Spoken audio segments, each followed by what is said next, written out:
Hi everyone, this screencast is a follow-up to the email I sent to help identify some of the terms used in the email and provide an overview of how we are moving forward.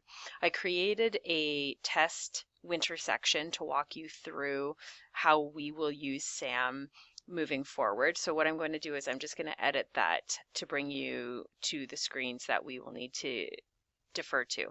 So when you set up your section for keyboarding, Comp 1013 uses timed writings and drills in SAM only. There are no lessons. The lessons occur in Comp 1048, which is Intro to Keyboarding. So the terminology of the lessons 1 to 25, you can see is driven through this section.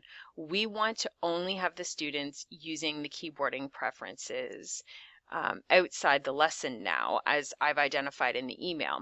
So to provide some context, where we see the issue is inside the lesson and outside the lesson.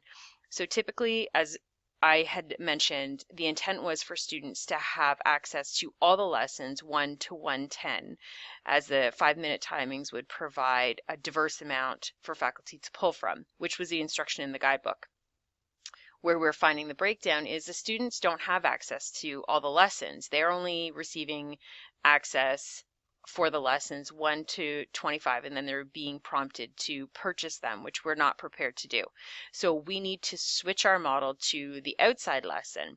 The reason this isn't instructed or enforced previous is because, as you'll notice, in using the inside the lesson, we have an accuracy measure. So we can control it to be 50% or we can control it to be 98%.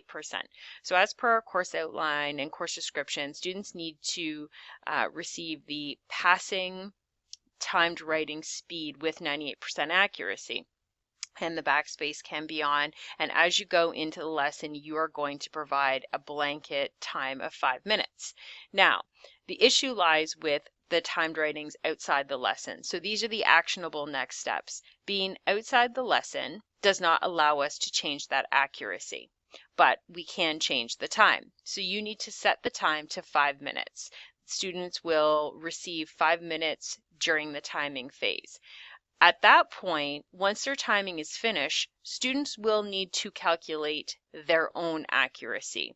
And to be sure that we all understand how we're arriving at that, the LEAD guidebook shows for Comp 1013 the sliding scale for accuracy. So if a student, for example, says, I have 50 words a minute in a 5-minute timing, does that qualify me to receive the mark of 20 out of 20? They need to calculate the accuracy from that. So as you can see from the sliding scale, 50 words a minute means, if it's a gross timing, that they're allowed up to 5 errors. If they have all those 5 errors, in order to calculate what their net words a minute is, the students have to take what they typed, which was 50 words a minute, and then minus the errors by 2.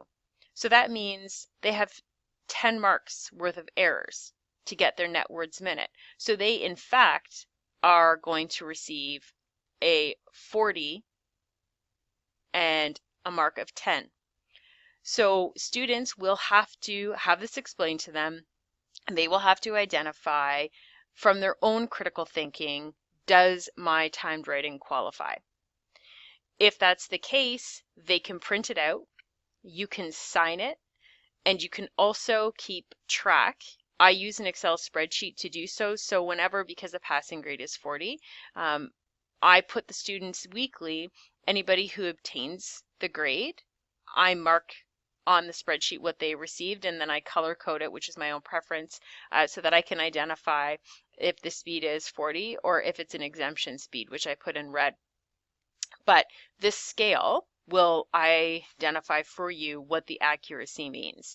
Now, in terms of the drills, the students are still able to access the drill practice, which is here, and the errors allowed, this can be set to what you want. It's your jurisdiction. However, the drills are a mark based on submission only, right? Because it is practice. So you can reinforce that. You can tell them they can have as many mistakes as they want, but we are looking for them to build on their skill set. So that helps identify the message in the email of using the terms inside the lesson and outside the lesson. If changing the preferences isn't something that you're used to doing because you're a new user with SAM, on the landing page of SAM, there is a keyboarding in SAM instructor user manual, which really does highlight all the areas that faculty may need. So when you pull up the PDF, you have a navigation screen and you can choose how to edit keyboarding preferences. You can talk about editing keyboarding lessons, but we want to make sure that everyone on the team that is instructing in Comp 1013 knows that you can just program SAM to be outside the lesson and introduce this manual accuracy piece for the students. We're in week 1, we're in good shape to do this, and we wouldn't have any issues with access because students do have access to SAM. They don't have access to all the lessons, and unfortunately we wouldn't be able to get codes for all the students to cover this issue. So it's going to be the instructor's task to go back into SAM and reassign the keyboarding preferences to just be outside the lesson. Hope this helps.